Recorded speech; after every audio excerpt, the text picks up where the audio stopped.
Olá, meu nome é Alice Coelho e eu faço parte do grupo 7 juntamente com a Maria Clara Versiani, a Amanda Mello, a Brenda Tonani, o Pedro Gorgulho e a Mariana Gouveia. No episódio de hoje de Conhecendo os Raros, nós vamos falar sobre a doença de Pompe, também conhecida como doença glicogênio tipo 2, deficiência da alfa-1,4-glucosidase ácida, a deficiência da maltase ácida e glicogenólise tipo 2. Hoje nós vamos abordar os principais pontos sobre o histórico da doença, dados sobre elas, seus sintomas, diagnóstico e tratamento. Mas o que é a doença de Pompe? É uma doença que afeta principalmente os músculos esquelético e o músculo cardíaco, causada por uma mutação genética rara, que gera deficiência na atividade da enzima alfa-glucosidase ácida, também conhecida como GAA. Mas por que será que ela tem esse nome? A doença de Pompe recebeu esse nome graças a um médico estudioso holandês, chamado Johannes Cassianus Pompe, que ao observar o cadáver de um bebê de 7 meses, viu o acúmulo de glicogênio nos músculos e em alguns tecidos específicos. Falando um pouco sobre a genética da doença, é importante ressaltar que ela é autossômica recessiva, o que significa que pais portadores têm 25% de chance de ter filhos com a doença. Isso é claro em uma situação em que ambos os pais são heterozigotos e o filho seria homozigoto recessivo. Essa doença se manifesta por mutações no gene da enzima GAA, e são conhecidas cerca de 911 variantes de mutações nesse gene, das quais 71% estão relacionadas com a doença de Pompe, mas só 52% das pessoas apresentam o fenótipo clínico. Agora vamos entender um pouco sobre a bioquímica da doença. Nas células de um indivíduo não portador, o glicogênio é degradado nos lisossomos através da enzima GAA. Mas quando há uma mutação no gene que codifica essa enzima, ela fica deficiente e o glicogênio não será degradado nos lisossomos, ocorrendo assim o acúmulo do glicogênio nas células.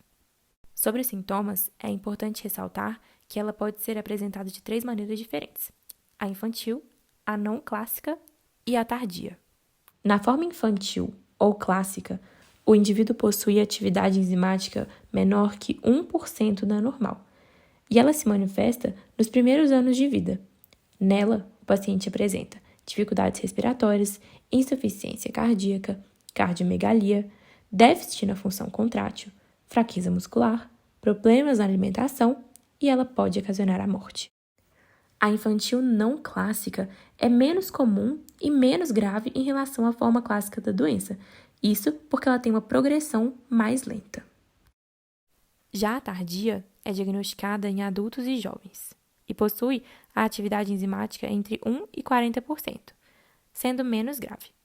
Alguns sintomas são a fadiga, a dificuldade respiratória, problemas cardíacos, fraqueza e dores musculares, além da escoliose e a dificuldade de realizar algumas atividades comuns.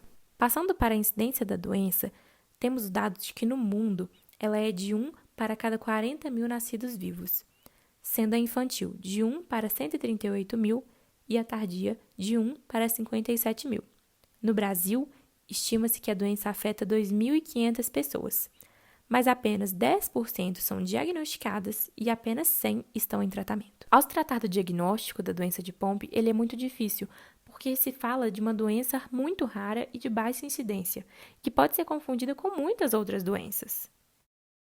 Mas o diagnóstico normalmente envolve exames laboratoriais para avaliar a atividade da GAA, a análise gênica, o teste da bochechinha e a biópsia do tecido muscular. Infelizmente, a doença de Pompe não tem cura, mas ela possui tratamentos para que possamos aumentar a qualidade de vida do paciente e a sua expectativa de vida. Esses tratamentos envolvem a terapia de reposição enzimática, que é a transfusão intravenosa do GAA. Além disso, é importante um acompanhamento de diferentes profissionais da saúde, como médicos, fisioterapeutas, nutricionistas e enfermeiros. Dito isso, aqui finalizo o episódio de Conhecendo os Raros sobre a doença de Pompe. Muito obrigada pela sua atenção.